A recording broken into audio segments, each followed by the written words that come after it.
ang impeachment ni Chief Justice Renato Corona mula sa Senado. Nandito po kami. At Gio, maaari din silang mag-send ng kanilang mga questions para sa ating mga panauhin at maging ang kanilang mga komento sa ating Facebook and Twitter accounts. At samantala, tumungo naman po tayo sa aming kasamang si Ralph Rivas para sa pinakahuling kaganapan mula dito sa labas ng Senado. Ralph? Yes, Gio, Cathy, magandang hapon sa ating lahat. Ito nga ang day 10 ng impeachment trial ni Supreme Court Chief Justice Renato Corona. Noong day 9 ay imbes na makakuha tayo ng mas maraming kasagutan sa ating mga tanong, ay mas marami patuloy tanong na nabitin. At kailangan natin ng konting kasagutan para maliwanagan nga tayo. Una na nga dito ay kung papaano nga nalaman ng pamilya Corona na mayroon ngang discounted na unit dito sa Bellagio Penthouse na 40% ang kanilang nakuhang diskwento from its original price na 24 million pesos. At isa pa sa mga napansin kahapon ay ang kaalaman nga nitong ng Vice President for Marketing ng Megaworld Corporation na si Noli Hernandez sa mga kasong natalo nga ang Megaworld Corporation.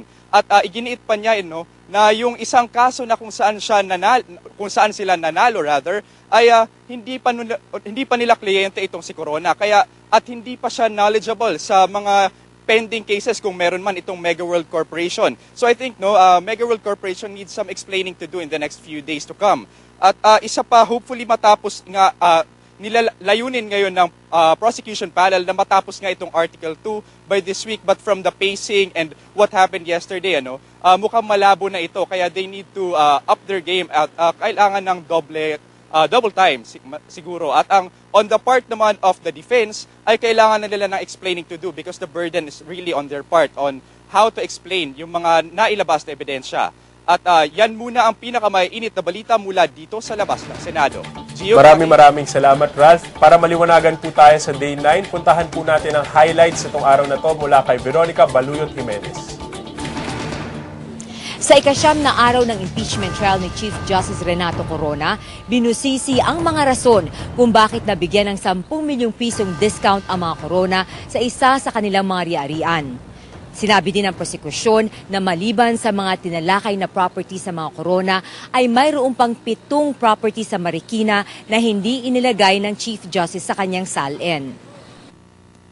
Hiniling ni Senator George Pia Cayetano na maliwanagan ukol sa kung paano ang pagtrato sa testimonya ni Megaworld Officer Giovanni Nang na umaming ilan sa kanyang mga sinabi ay hearsay. The court can segregate the hearsay testimonies from the factual. So I think we can dispose of that at a later. Unang tumestigo ay ang Senior Vice President ng Marketing and Sales ng Megaworld Corporation na si Noli Hernandez. Sinabi ni Hernandez na sa 80,000 pesos per square meter na regular selling price ng bilhin nito ni Corona noong 2008, ang penthouse ay nagkakahalaga ng humigit kumulang na 24 million pesos. Naibenta daw ito ng 14.5 million lamang kay Corona dahil sa tinamong damage nito ng mabagyo ito. There was a typhoon and the unit sustained some water damage, some leakage, Your Honor. And we deliberated on what to do next. Were we supposed to? We were thinking of maybe repackaging the whole thing or redesigning it, redoing the whole unit. And we decided that it was going to cost us more to have it redone, and it made more economic sense for us to give it at a steep discount. Dahil dito ay binabaan ang presyo ng condominium ng hanggang 10 milyong piso. Hindi daw ibinaba ang presyo ng property dahil sa anumang pabor, kundi dahil sa tinatawag na force majeure o bunsod ng tinamong sira dahil sa bagyo at maikling terms of payment. Sa cross-examination, sinabi ng testigo na hindi daw kinonsidera kung sino ang bumibili ng unit ng pagpasyahan na ibaba ang presyo ng condominium. Was this considered in reducing the price? Of course not, sir. I see. So definitely the reduction is not because the buyer is a certain Corona or Justice Corona. No, sir. No, sir. Whether it is Juan de la Cruz or anybody else, you would have reduced the price because of the condition of the unit when it was sold. That's correct, sir. All right. Tinanong naman ni Senator Bongbong Marcos ang koneksyon ng pag-uusap tungkol sa discount ng property sa Article 2 ng impeachment case. The actual price of the unit was not disclosed in the SALN of the Chief Justice. But the witness also clarified that there was no discount, special discount, if I could recollect this answer, the answer of the witness given to the Chief Justice because he was the Chief Justice. As a senator judge, I will now take this testimony that is being heard, that we have heard yesterday and today, and what is the impact of this upon the disclosure or non-disclosure of the SALN, or the inaccuracy or accuracy of the SALN.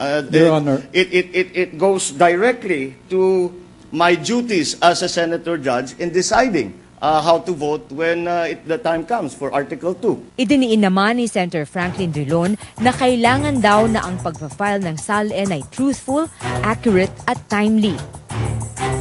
Tinanong naman ni Senator Judge Alan Peter Cayetano kung may kaso sa Korte Suprema ang Mega World nang maganap ang bentahan. Etong reduction or discount, this had nothing to do with the case, or did this have something to do with the case? Nothing whatsoever, Your Honor. Okay, next question. Would you have offered the same price to any other buyer? I would have, sir. When did the negotiations take place for the price? Before you knew it was CJ Corona or Justice Corona at the time buying it, or you would have offered it to anyone anyway? Honestly, sir, at that time, I didn't even know it was CJ Corona, sir.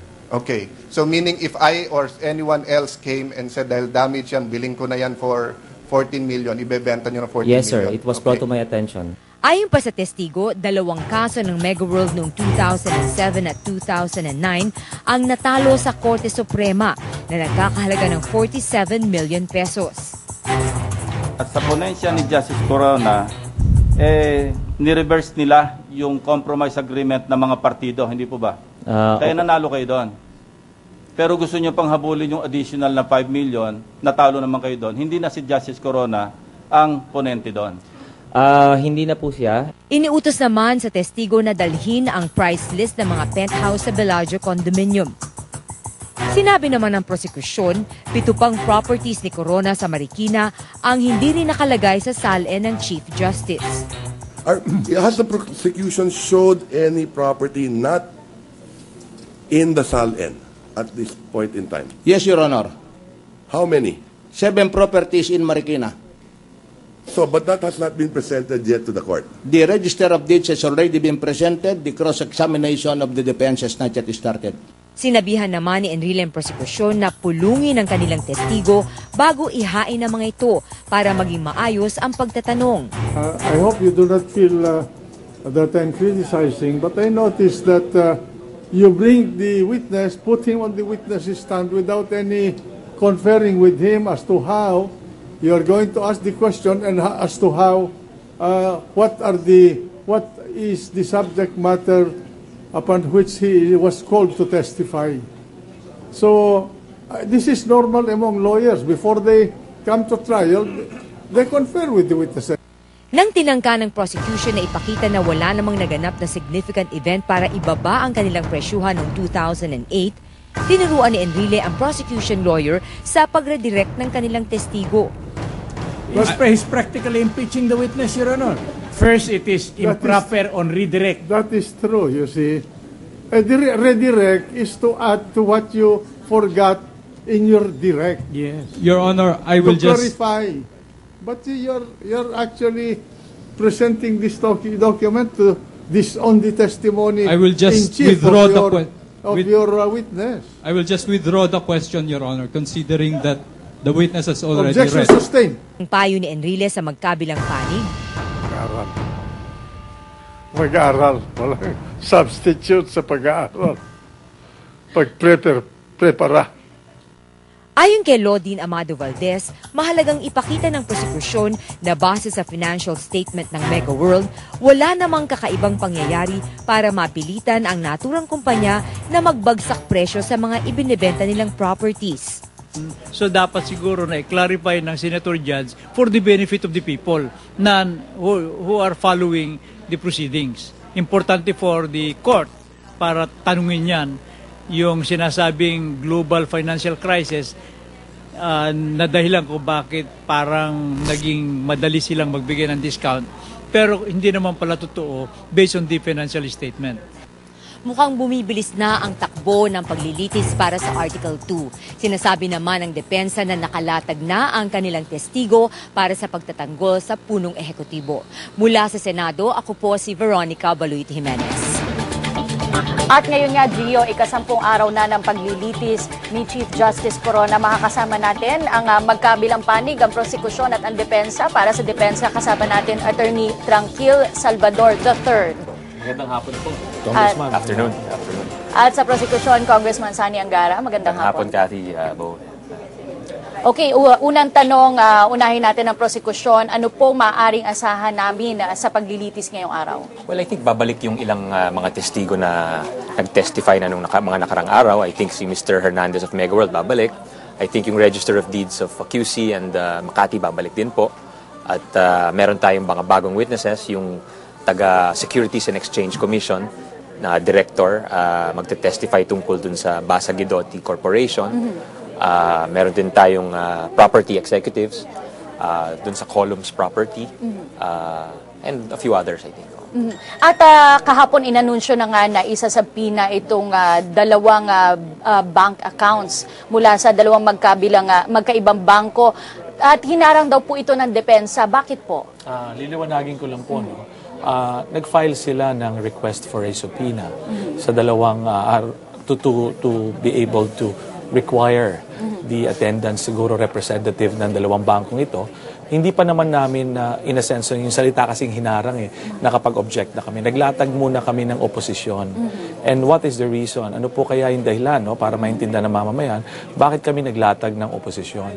This is rooted on the order ng ating Senate President na sinabing idadrop yung 2.4. Nauukol po ito sa ill-gotten wealth. So, kung titingnan nyo po iyon, if you have a chance to read the full text noong 2004, makikita po ninyo na meron dong statement na in various bank accounts na nakatutok po at inuugnay nila sa ill-gotten wealth. Sa tingin po namin, kung ito po ay papayagan, para rin nakuha nila yung 2.4. This is just, sa tingin lang po namin, parang umiikot sa paligid or skirting around nung order na po na yon. Yun po ang aming dahilan. Pero Congressman Sani, parang sabi nila sa mga pinasabpina daw po ulit today and from what happened yesterday, you could have stopped daw po sa pagtestigo ni Giovanni Nang. At sinasabi ng mga experts, parang overkill na daw po yata yung nangyayari at talagang binubuhos silang daw po lahat ng ebidensya para magkaroon ng magpagtanggap sa mga tao. Well, Bo, wala nang appeal kasi ito Final procedure na to, so dapat talaga kompleto yung ebidensya.